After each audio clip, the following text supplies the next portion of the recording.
So hello ഞാൻ IoT ക്ലാസ്സിലെ videos എല്ലാം ഇടാറുള്ളൂ. അതുകൊണ്ട് ഞാൻ ഇന്ന് വിചാരിച്ചു കോളേജിലുള്ള വീഡിയോസ് ഇടാം. അങ്ങനെ രാവിലെ തന്നെ യൂണിഫോം ഒക്കെ എടുത്തിട്ട് നേരെ ബസ് സ്റ്റോപ്പിലേക്ക് വിട്ടു. ബസ് സ്റ്റോപ്പിൽ പോയിട്ട് ബസ്സിന് വേണ്ടി കാത്തിരിക്കുകയാണ്.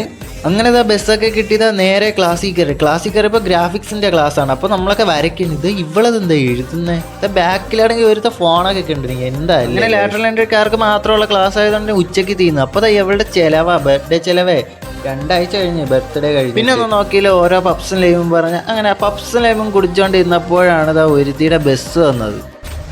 അപ്പൊ ഇനി എങ്ങനെ വീട്ടിൽ പോകുന്ന കരുതി നോക്കിക്കൊണ്ട് നിൽക്കുകയാണ്. അങ്ങനെ ലൈമും പപ്സും ഒക്കെ കഴിച്ചതിന് ശേഷം നേരെ പോയി ബസ് സ്റ്റോപ്പിൽ അങ്ങിരുന്നു. ഇനി അടുത്ത് ബസ് വന്നിട്ട് നേരെ ഇനി വീട്ടിലേക്ക് പോകണം. അങ്ങനത്തെ കുറേ നേരം ബസ് സ്റ്റോപ്പിൽ ഇരുന്നപ്പോഴേക്കാണ് ആ ബസ് വന്നത്. പിന്നെ ഒന്നും നോക്കില്ല, വേഗം കയറിയതിനു ശേഷം അറിഞ്ഞത് ഇത് നേറ്റിങ്ങര ബസ്സല്ല, ആഴിമല ബസ്സാണ്. ഇനി നേരെ വെങ്ങാനൂർ ഇറങ്ങിയിട്ട് അങ്ങനെ നടന്ന് വീട്ടിലേക്ക് എത്തിയപ്പോൾ അമ്മയാണെങ്കിൽ +2 സർട്ടിഫിക്കറ്റ് എന്നിട്ട് പറയുകയാണെങ്കിൽ കമ്പ്യൂട്ടർ സെന്ററിൽ പോയി PSCക്ക് ആഡ് ചെയ്യേ. ഇതിനു മുമ്പ് ഞാൻ ഇതൊക്കെ ആഡ് ചെയ്യാൻ പോയപ്പോൾ +2 സർട്ടിഫിക്കറ്റ് കോളേജിലായിരുന്നേ, അതുകൊണ്ട് ആഡ് ചെയ്യാൻ പറ്റിയില്ല. പിന്നെ നേരെ ഒരു പ്രിൻ്റൊക്കെ എടുത്തിട്ട് നേരെ വന്ന് ആഡ് ചെയ്യാണ്. അങ്ങനെ എല്ലാ പണിയും കഴിഞ്ഞ് വീട്ടിൽ പോയി ഒന്ന് കിടക്കാന്നും പറഞ്ഞത് വീട്ടിൽ പോയതാ. വീട്ടിൽ പോയപ്പോഴേക്കും എനിക്ക് അടുത്ത പണി വേറൊന്നല്ലേ, അപ്പച്ചൊരു 150 രൂപ എന്നതിന് ശേഷം പറഞ്ഞു ചിക്കൻ വാങ്ങിയിട്ട് വരാം. അപ്പം നേരെ അടുത്തുള്ള കടയിലേക്ക് വിട്ടു. അപ്പോൾ കടയെന്ന് വെച്ചാൽ വലിയ കടയൊന്നുമല്ല, ഒരു ചെറിയൊരു കടയാണ്. ബട്ട് ഇവിടുത്തെ ചിക്കൻ എന്ന് വെച്ചാൽ കിടിലൻ ടേസ്റ്റ്. അതാ ഞാൻ എപ്പോഴും ഇവിടെ വന്നിട്ട് വാങ്ങും. അങ്ങനെ സാധനങ്ങളെല്ലാം വാങ്ങി നേരെ വീട്ടിലേക്ക്. അപ്പോൾ ഇന്ന് ഇത്രയേ ഉള്ളൂ. എൻ്റെ ചാനലൊന്ന് സബ്സ്ക്രൈബ് ചെയ്തിട്ട് വീഡിയോക്ക് ഒരു ലൈക്ക് കൂടെ ഇട്ടേക്കുക. അപ്പോൾ എല്ലാവർക്കും ബൈ.